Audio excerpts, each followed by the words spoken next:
Hello, everyone, and welcome to another episode of This Justin. I'm your host, Justin, and I'm here again with another guest. Today, I'm sitting down with progressive candidate Jason Brown as we discuss his road to Congress. So sit back, relax, and enjoy this episode.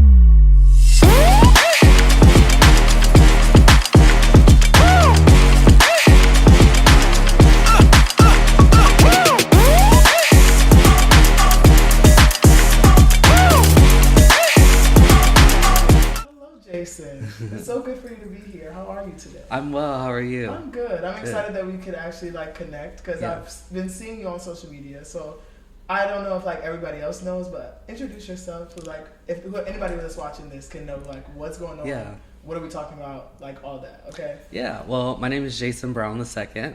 I currently sit on the school board out in Dinwiddie County, very rural, nice community. Known it. It's my home. It's all that I know. And I am a candidate for Congress this year. I'm running in Virginia's 4th Congressional District, which covers pretty much everything from Richmond down to Brunswick. I'm running as a progressive candidate, so a lot of the issues I'm talking about with people are ones that are common sense issues. People know the solution to them. However, we're told over and over again by our politicians and elected leaders that we can't do that, or that's too idealistic, or we don't have the money for it, and then we always have money for something else. So a lot of what I'm talking about, people are like, oh yeah, I've always thought that, or I believe that, and so it's a lot of common sense stuff, but that's me in a nutshell. But I'm also a very normal person too, so right. Yeah, huge nerd though. No, that's good. I'm also from Dinwiddie, of course that you know, so I know a lot of the things that happen they seem a lot closer to home than we think. Mm-hmm. And then also just being able to see someone young is actually involved in being on the school board and things like that. It's nice to be able to leave and then come back home and see things like that are happening. But I want to know a lot more about your campaign. So my first question for you is why would you run? Why now? Why in this political climate? And why is it important for you to be starting this journey right at this moment? Yeah, that's a very good question. Actually, two very good questions. Why run and why now? So I would say the answer to why run is why not, mm-hmm. right? What we need right now are leaders who understand very intimately the experiences that I have, the experiences you have, the experiences that all working class people in the United States have, right? Those experiences look like, am I going to pay for rent today, or am I going to go ahead and buy groceries for myself and my loved ones? It's, I just got out of the hospital. Am I going to pay for my medical bills, or am I going to pay down my credit card? And that credit card is something that I ran up because I couldn't afford groceries the first time. So those experiences are ones that I know. They're experiences that you know, and other people that we know and that we love, they know. Yeah. Unfortunately, we have leaders who seem very distant from that reality, right? And when you're moved away from that reality and those experiences, your priorities start to look very, very different than the people who elect you to serve them and serve their community. So that's why I'm running. Why now? Part of the announcement that I put out when I said that I was running for Congress talked about 2 community members who were detained in the city of Petersburg, which, being in Dinwiddie, it borders Petersburg. Petersburg has been my second home. It's where I went to high school. It's where I would go to, do shopping, restaurants, things like that. So after seeing those 2 members of the community being detained at the Petersburg bus station, or near the Petersburg bus station, a call went out, a call to action that said, okay, are you going to be on the side of the liberator, or are you going to be on the side of the oppressor? Right. And I answered that call and I said, I'm going to be on the side of the liberator. As ICE violence escalates in our community, we need leaders who are going to sharpen their teeth in the face of that, not concede ground to it. And so, I had to evaluate where we are right now, and I had to ask myself, okay, if we're going to need leaders who are going to step up to the plate and who are going to sharpen their teeth and who are going to say ICE needs to stay out of our community, and I will actively play a role in keeping ICE out of our community, are the people that we currently have in those positions going to be doing those things? And when you start to scratch your head and you're like, well, I don't know if I can trust this person or that person, sometimes you just got to trust yourself and say, hey, I'm going to be the one to step up to the plate. Right. So that's my why, and that's my why now. I feel like that's very important. Mm-hmm. And you mentioned and spoke about wanting more changes within ICE, and as you just spoke, as far as what would you implement and what changes are you willing to make if you were to be elected? Well, the question of changes I'm willing to make, I'm willing to do anything that's going to protect our community and protect the people that I love, right? But for me, the answer is simple: abolish ICE. That is what I'm running on. That is what I firmly believe in my heart of hearts is the abolition of this illegitimate agency, right? You and I, we're both older than ICE. There was a time where we lived without ICE, and there's going to be a time again where we live without ICE. And that being said, it's either going to happen now or we're going to keep pushing it off, and it happens years from now.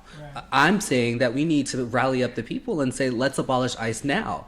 Let's get rid of this, again, illegitimate agency that has no place whatsoever in our communities, in our homes, in our schools, and however, what we're seeing is that there are leaders who are conceding ground to it, allowing ICE to show up to churches, allowing ICE to show up to schools, giving more money to ICE, saying, oh, well, if you just put on a body cam or if you just take off your mask, then we'll allow you to be in our communities. You can't scrub up ICE so much to the point that it's no longer harmful to our communities. Right. And I say our communities because it's not just undocumented people who are threatened by ICE, right? It's also citizens here in the United States that are threatened by ICE as well. So that being said, we need leaders who are going to say, this is a bastardized system. We're going to throw it out. We're going to get rid of ICE. We are going to abolish ICE. Right. And part of abolition is always taking something down so you can put something better in its place, right? When the abolitionists during the slave times here in the United States, when they said that they wanted to abolish slavery, there was always this understanding of you're going to remove a system and put a better system that actually works for the people in its place. So when I say I want to abolish ICE, I mean I want to abolish ICE. I want to get ICE out of the picture and put in its place a system that's actually going to work for working class people, documented or undocumented, right? So that's why I'm saying that I believe in the immediate citizenship granting immediate citizenship to all undocumented families here in the United States, right? I mean, every single undocumented individual who lives within our communities, grant them citizenship now. I believe in that firmly, right? That's going to be something that we replace ICE with. We're going to use that money that is being put towards ICE to fund our schools, to fund our public parks, to fund our playgrounds in our communities, to fund our firefighters, to fund all of the systems and the services and resources that we actually need. ICE is one of those ones that we don't need. But however, we just have elected leaders that continue to funnel money to it as if it's a legitimate agency, and it's not. Well, like you already stated some ways that you are planning to change things. So I would want to ask you this question: if elected, what would be your first concrete steps towards immigration reform at the federal level? Right. So the abolition of ICE is going to be number one. Right. Any step that we take to reform the immigration system here in the United States that does not include abolishing ICE is going to be done in vain. Right. It's just like during chattel slavery here in the United States. You could reform slavery as much as you like, but if you still have a system where someone says that I'm superior and someone is inferior to me, then you're going to continue to have slavery, right? So we're going to continue to have violence in our communities as long as we have a system that says that this group of people are superior to undocumented citizens in our communities, right? So abolishing ICE is going to be number one. Divesting the funds that are going to ICE through the Department of Homeland Security and putting that money back into our communities is going to be number two, right? We need to fund our schools. We need to fund our transportation system, our public infrastructure. These are all things that we should be taking care of, and we're not, right? And it's not because my priorities are mismatched and because your priorities are mismatched. What it is it goes back again to the leaders who are separate from the experiences that we have, where it's like, okay, well, yeah, I would want to take my kids to the playground in the community. However, it's all run down. Or I would want to enroll my kids in the public school system, but X, Y, and Z. And so, people that understand those experiences, right, of, are the schools safe? Are they going to get the education that they need? If something happens with my car, am I going to find transportation to work using public transit? Things like that. Again, these are decisions that our elected leaders are not having to make, and so they don't really have to work within our own priorities and work in our favor, right? And so, that would be number two for me. Again, thirdly, I would support the immediate granting of citizenship to all undocumented families here in the United States and undocumented people. They contribute to our society. They contribute to our economy. They contribute to our well-being. They contribute to who we are as Americans. And so that being said, because they are just as valuable as any other person who is documented or is a citizen, they should be granted citizenship as well immediately. Another thing that I would say is that I support also removing the blockade that we have on Cuba. And then also paying reparations to the Cuban people, paying reparations even to the Puerto Rican people as well, being that we have had Puerto Rico as a colony of the United States without any form of representation for them. And not even if we had representation for the Puerto Rican people, we should still undo this system of colonization, right? When you think about it, you're like, okay, we have the 50 states of the United States, and then you got Puerto Rico, then we have Guam, then we have the Philippines, then we have the Virgin Islands, then we have this, and then we have that. That shouldn't be the case, right? Look at even Hawaii, for example. There was a period of time, and with my grandparents and my great-grandparents, there was a period of time when Hawaii was not a state of the United States, right? And if you look at the brutal and violent history where they overthrew the queendom of Hawaii to make it a state within the United States, look at that history, and you'll realize that we were not the good guys. Right? And so that being said, we have to make up and atone for the very brutal and violent history that we have of colonization here in the United States. Right. So again, I feel like that was a lot, but hopefully it kind of explains the headspace that I'm in when it comes to, okay, what are we going to do with this question of ICE and undocumented migrants in the United States? Right. And on the topic of border security and things like that, you mentioned Cuba. We often hear a lot about border security, but less about immigration rights. How would you make sure immigration policies protect human dignity, but not just enforce like this enforcement on them, you know? Yeah.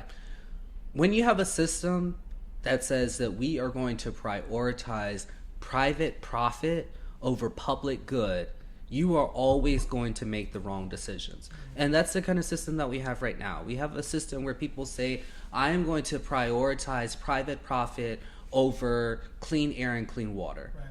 And that's where you get Flint, right? Or people will say, I am going to, and when I say people, I'm not talking about people like you and I, because again, we have our priorities straight. It's our elected leaders who are not serving us, are not giving us the kind of leadership that we elect them to have. Right. They are deciding to run and continue to run and fuel this system that prioritizes private profit over public good.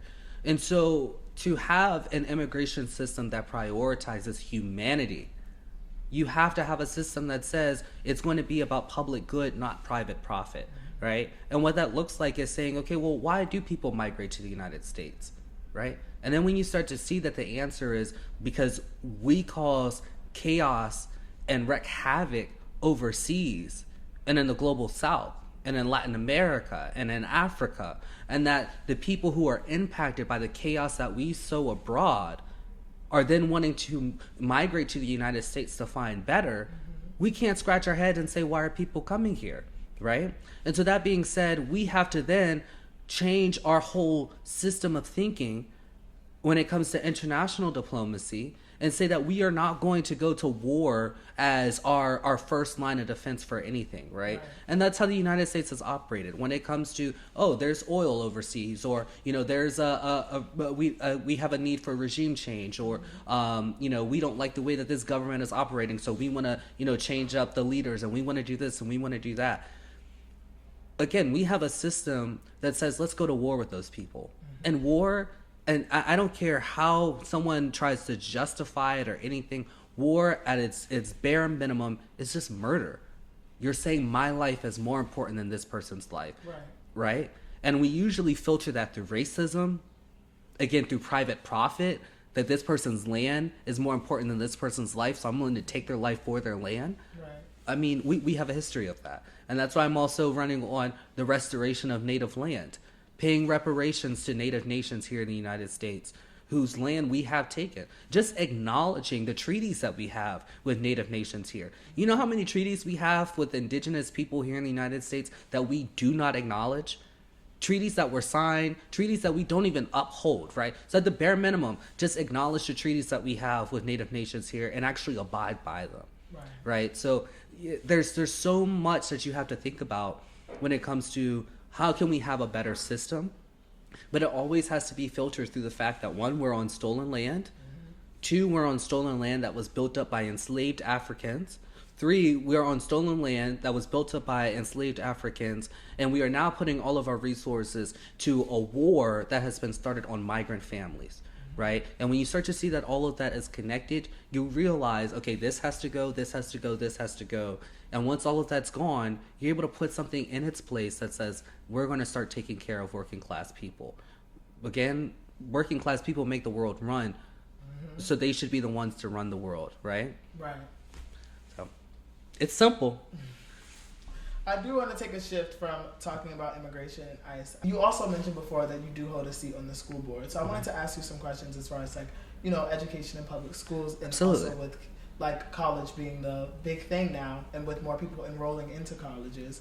I also wanted to talk about many teachers are leaving the profession of teaching due to burnout and low pay and things like that. So what federal actions do you support to strengthen public schools and support education? Support our teachers' unions. When I ran for school board, that was one of the issues that I ran on, is restoring the teachers' union that we have in our community, right? Because if you look at it, the purpose of a union is to amplify the voices of people who feel marginalized, who feel overlooked, who feel unlistened to, amplify their voices and their concerns so that the elected leaders who are supposed to respond to those concerns, who are supposed to answer to those questions, then start doing that and start working in their favor, right? And so I think, one, what I would do on a federal level is invest in our teachers' unions and support our teachers' unions, right? Not only materially, but with our own actions, right? I can't just pay lip service to our unions.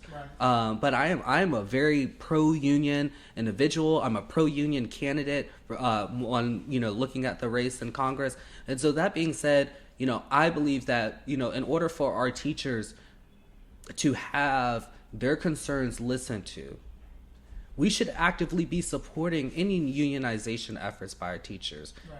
Not only that, but we also have to have the funds to go into providing for the solutions to whatever the issues may be.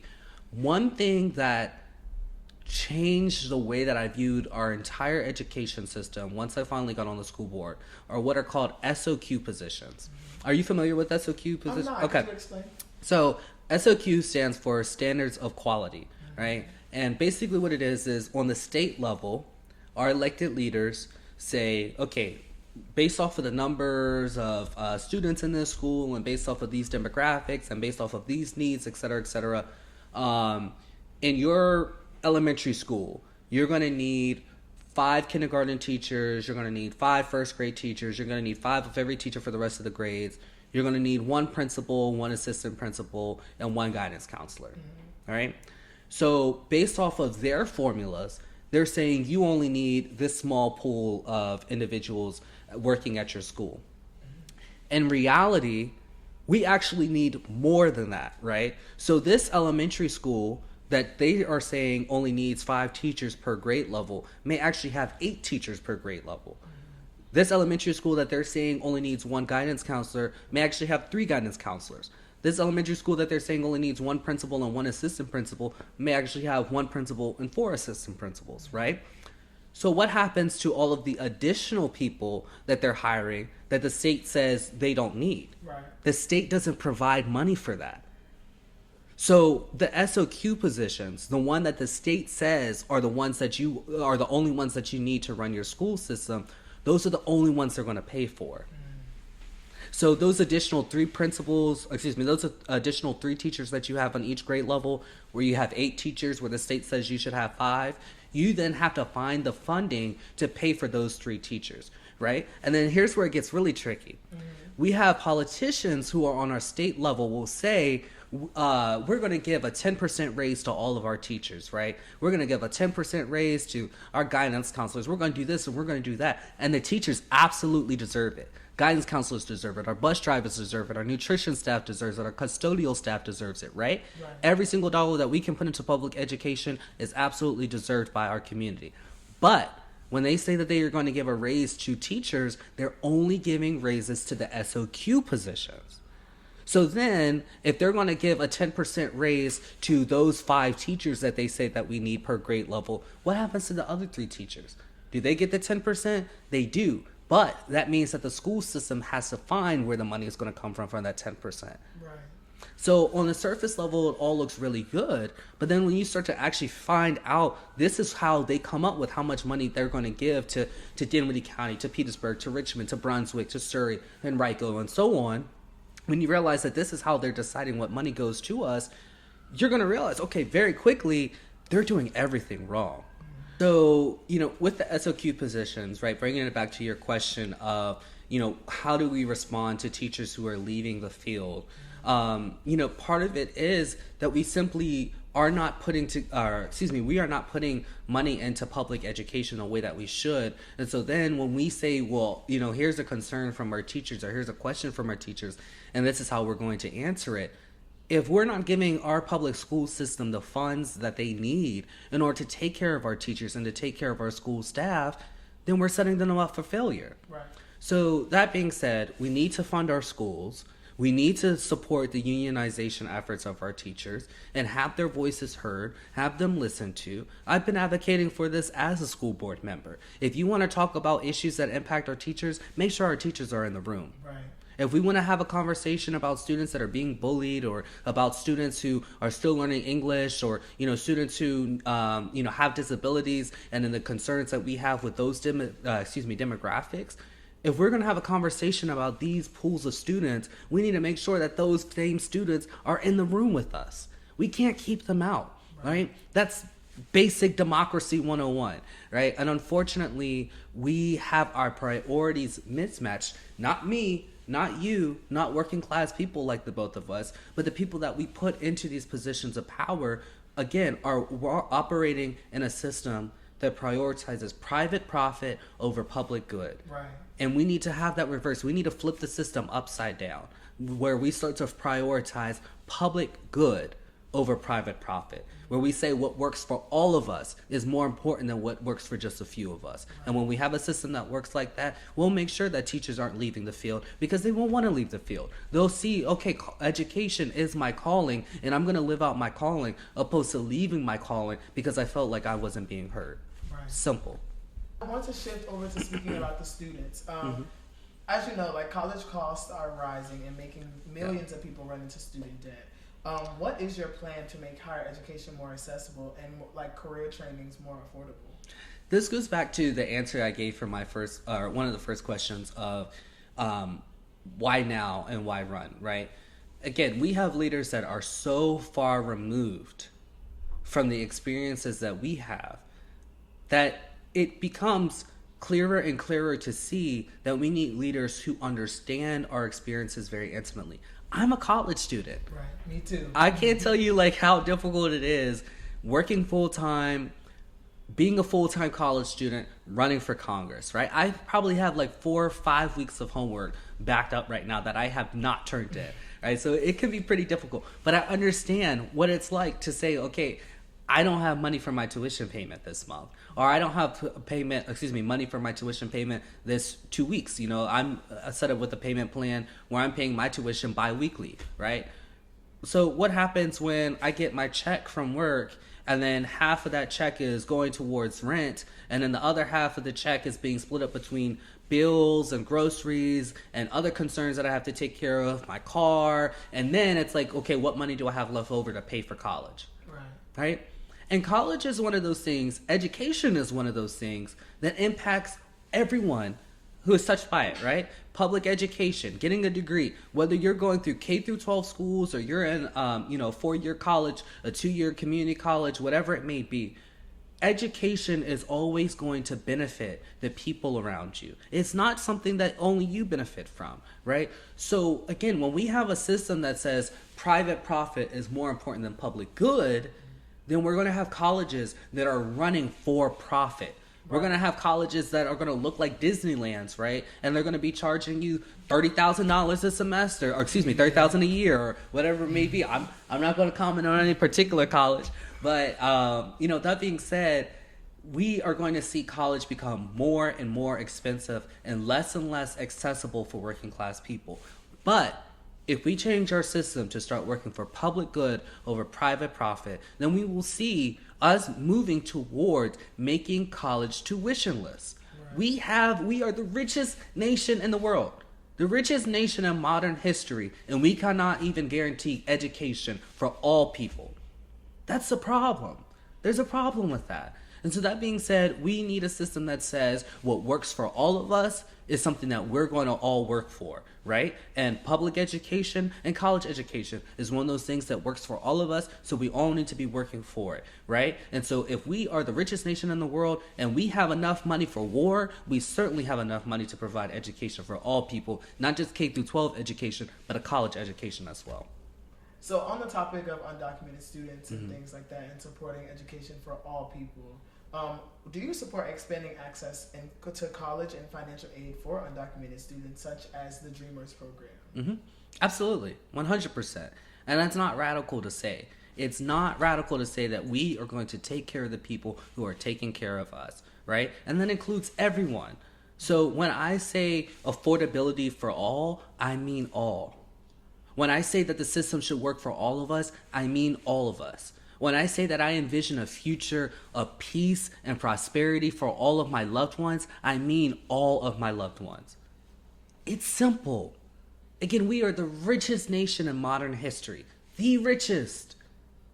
And when you look at our poverty, when you look at the people who we're imprisoning, when you look at the people we're detaining and deporting, when you look at the people who we are marginalizing and over-policing and casting to the wayside, when you look at all of those people, and then you look at our system and how we are prioritizing private profit over providing for the same people who keep the system running, the same people whose backs the system is built on, there's a problem there. Right? And so that being said, 100%, anything that I'm advocating for, whether it's healthcare for all, education for all, housing as a human right for all people, I believe that applies not only to documented citizens, but also our undocumented citizens, because I consider them my loved ones as well. And I said that I'm fighting for a system of peace and prosperity for all of my loved ones, and that means everybody. I want to shift away from education for a second and go back to what we talked about in the beginning. We mentioned war, which we know over in Gaza has been going on for a very long time. Many Americans are calling for a permanent ceasefire and more humanitarian aid in places like the Gaza Strip. Mm-hmm. Do you support this conditioning U.S. aid to prioritize their civilian protection? What we see, the genocide in Palestine that started in what we saw in Gaza and is now going into the West Bank, is something that should have never happened. And I have been very vocal about that, not only as a congressional candidate, but also a political organizer. I've organized around the issue of Palestine. And I'll tell you what, this is an issue that should be a litmus test for who we decide to put into positions of power. Right. Because if you cannot say that what is happening in Palestine, or what's happening in Gaza, what's happening in the West Bank is a genocide, is ethnic cleansing, is a human failure, if you cannot agree with that, you should not be serving the people. You can't serve the people. Anyone who supports genocide cannot serve the people. Right. Because you believe in a system that says one group of people is superior to another. Right? And so that being said, I do not support giving aid to Israel. I believe, if anything, what I've campaigned on is giving aid to the Palestinian people, paying reparations to the Palestinian people to rebuild Gaza, to rebuild the infrastructure that's been destroyed by Israeli missiles that were paid with American money. We should be atoning for the history that we have written, right? And history keeps a permanent record. Mm-hmm. So people who decided to be on the wrong side of history will forever be remembered as being on the wrong side of history. It's not too late to correct your wrong. It's not too late to turn around, right? There's always a chance to do the right thing. But I tell you what, for all of the people like myself who were on the right side of history and we were being told we were on the wrong side of history, history will atone for us, right? History will abdicate us. History will say, yeah, these were the people that were on the right side of history, and they will be the ones that make it to the finish line, right? And I'm always going to stand on the side of all oppressed people, because when a call goes out, like I had said before, when the 2 individuals were detained in our community in Petersburg, a call went out that said, are you going to be on the side of the liberator, or are you going to be on the side of the oppressor? And when the call went out for Gaza, when the call went out for the West Bank, when the call went out for the liberation of all the Palestinian people, I answered and I said, I'm going to be on the side of the liberator. There's no way I could be on the side of the oppressor. And we can't have leaders that are going to be on the side of the oppressor and continue to be on the side of the oppressor and take money from the oppressor, right? I don't want to speak ill of anyone that I ever run against for any political office. I made sure when I ran for school board that I did not speak ill of the wonderful lady who I've gotten to know. I call her a friend now. She's a wonderful lady, and I didn't speak any evil of her when I was running for school board. And I'm not going to do the same. I'm going to do the same with the individuals that I run against for Congress. I believe that the vision we are talking about is much more important than trying to tear one another down. Now, that doesn't mean that the wrong that we do is excusable and that we should overlook it, because it is inexcusable. But I'm going to make sure that the conversations I'm having are about the vision that I'm trying to project and not the people who may be running against that vision. But I will say this, that the person that I am running against has accepted to date $88,097 from AIPAC, which is one of the largest pro-Israel political action committees here. Wow. $88,000. That's crazy. If you look at our minimum wage nationally, $7.25, it would take me working a minimum wage full-time 6 years in order to have all of the money that she's received from AIPAC. $88,067. Wow. I'm going to receive $0, and I'm going to be proud of that.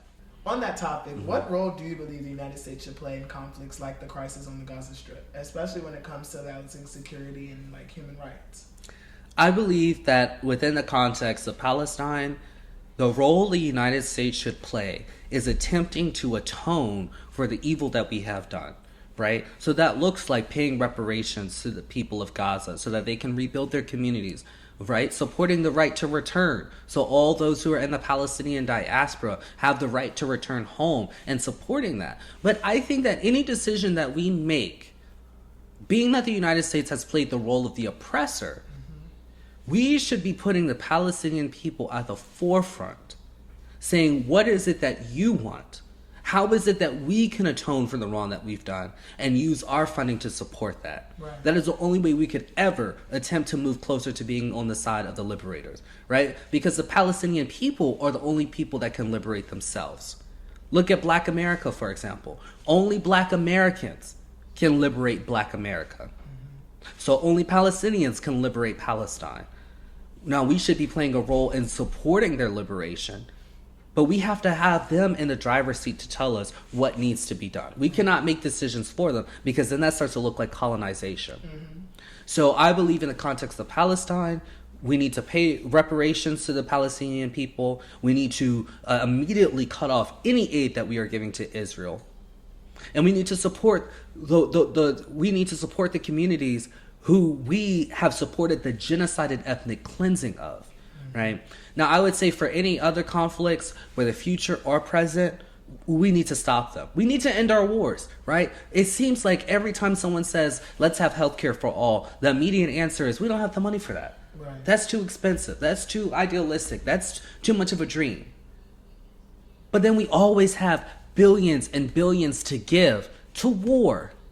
Pete Hegseth, right? The Secretary of the Department of War. It used to be the Department of Defense, but now it's called the Department of War, which I think is a more suitable name when you really look at what we're pushing around overseas. Pete Hegseth had said that he wanted to have a $1 trillion budget for the Department of War. $1 trillion. Imagine if we had leaders that said, I want $1 trillion for public education. I want $1 trillion to make sure that everyone is guaranteed a job. So there are no unemployed individuals here in the United States. Right. How would it look if we said we're going to guarantee $1 trillion for public transit, for public infrastructure, for public education, and for college? To say that we were going to guarantee homes for the unhoused. $1 trillion for that. No, we're not saying that. We're saying $1 trillion for war. And it's not defense. We are on the offensive.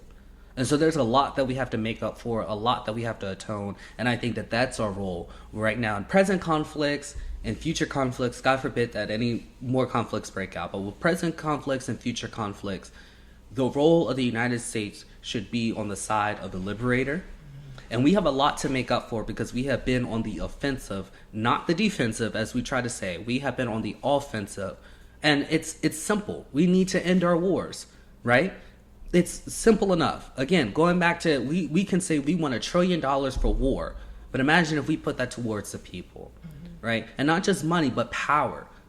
If we took hands out of the elected leaders that we have and these positions of power and put that power back into the hands of the people, so much would change because we know what should work for us. Right.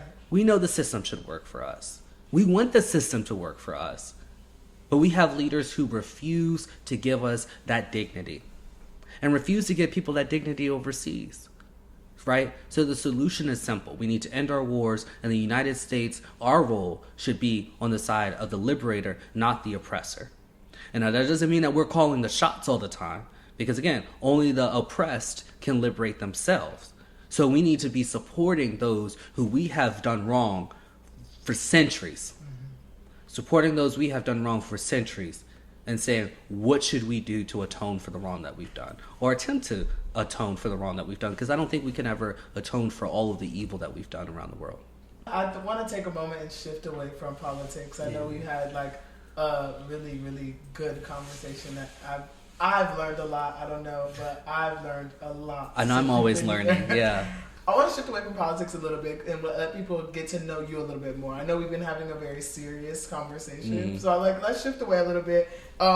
What is something about you that like voters would be surprised to know? I know like politics can seem so distant from everyday life, but we know you're an everyday person. So like, what? Tell us something. Is this my camera? Yeah. I have a serious meme repertoire. So I am someone, I will go around even when I'm like by myself, and I will start going through and just like repeating memes that I've seen. So like one of them, like the Kamala Harris one where she's just like, Muhammad Ali. Yeah, exactly.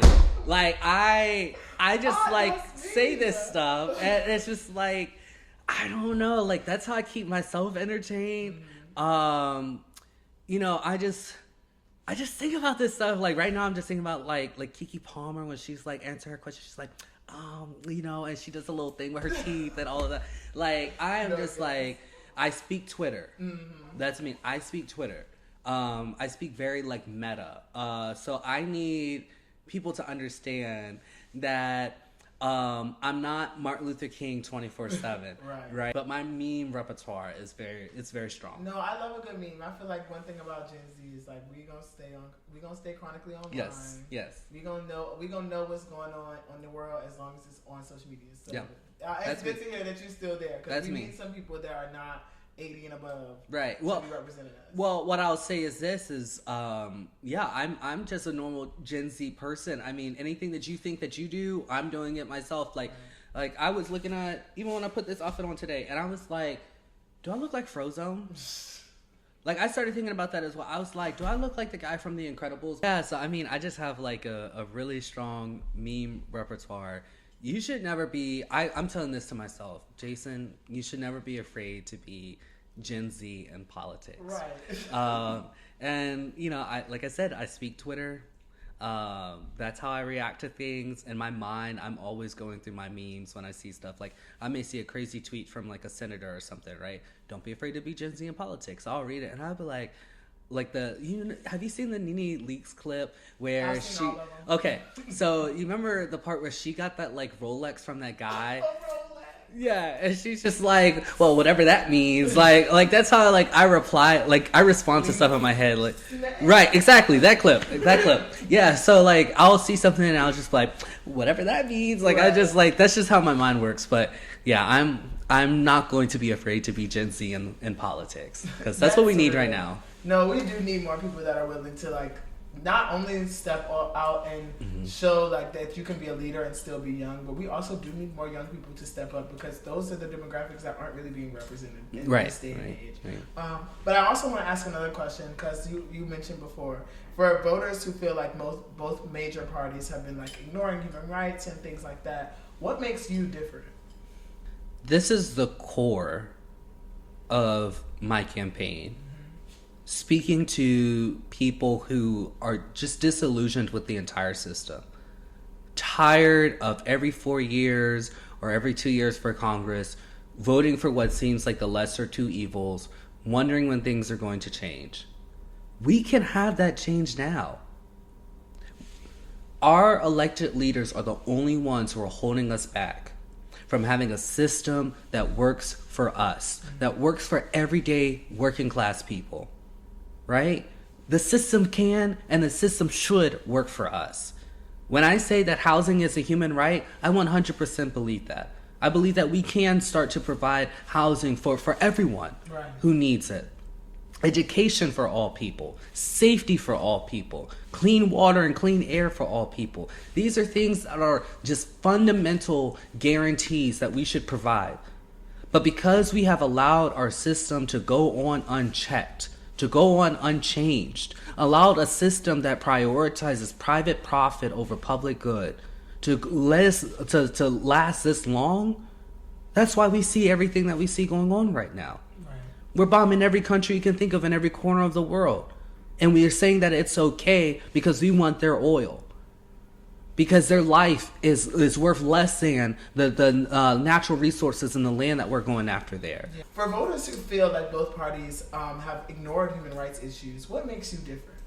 What makes me different is that I understand what it's like to be ignored by the two-party system. Yeah. I believe this firmly with all that is in my being. The working class here in the United States, which includes me and it includes you and it includes 99.9% of the people that are, I would say everybody that's watching this video.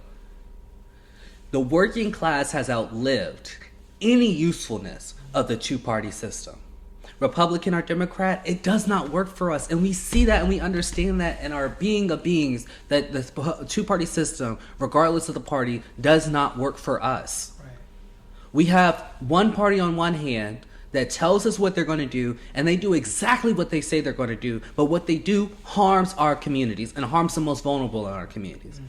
On the other side, we have another party that tells us they're going to protect us from all of that. They promise us the world, and they underdeliver every single time that they're in power. Why do we have to settle for that? I mean, I'm hungry for the future that I'm envisioning for all the people that I know and all of my loved ones. A future that works for us. A future of peace, true peace. Not only for us here at home, but for people abroad. Prosperity for all working class families. You find yourself laid off at your job, you're guaranteed employment. You're struggling to find a home or you're in between homes, you're guaranteed housing. Food should be a guarantee. Civil rights should be a guarantee.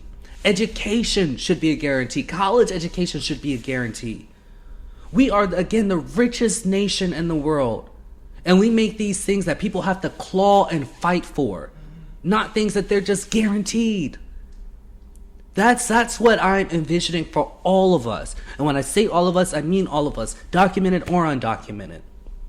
And so that being said, what separates me from the people that we've elected, what separates me from the people that we continue to see elected every single time without doing anything, is that I understand what it's like to still be working class in the United States. And I'm proud to be working class in the United States. I am proud of that because I understand what the people go through. And I am someone who believes that it's not for me to try to climb up the ladder to empower myself.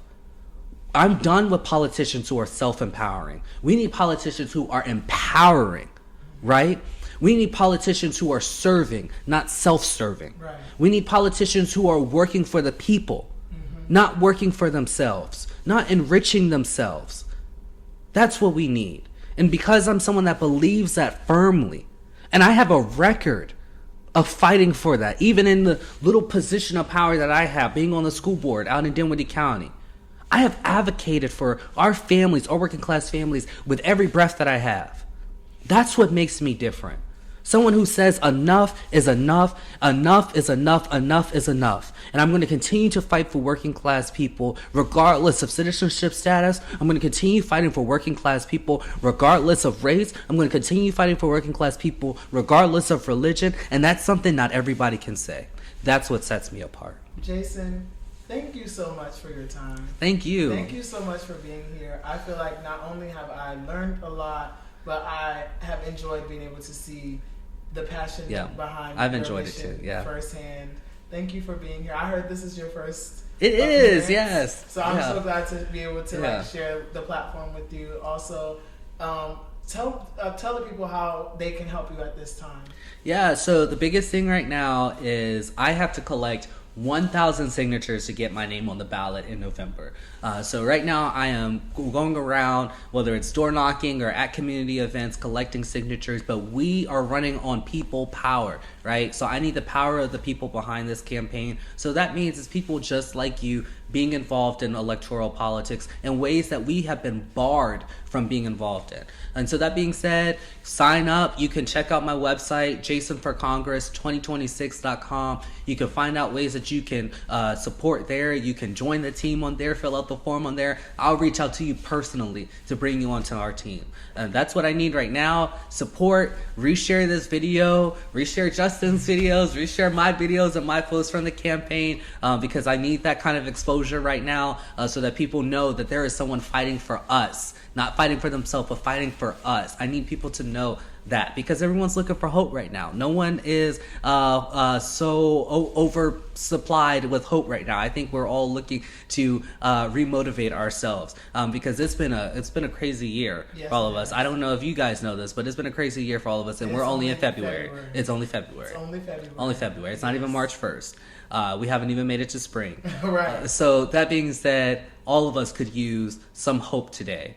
And I'm hoping, pun intended, to bring that through this campaign. Again, fighting for the abolition of ICE and affordability for all of us. So again, check us out, the campaign at jasonforcongress2026.com and also on my Instagram, jasonforcongress. Jason, thank you so much for being here. Thank you. This was so fun. I've learned a lot, and I'm so glad that we were able to have this conversation. Thank you guys so much for watching. Like always, any of Jason's social medias will be in the description below. Please click those links, follow his website, and please, by all means, watch the next video, watch all my videos. We are back, season 2, we are so ready. Thank you guys for watching, and until next time.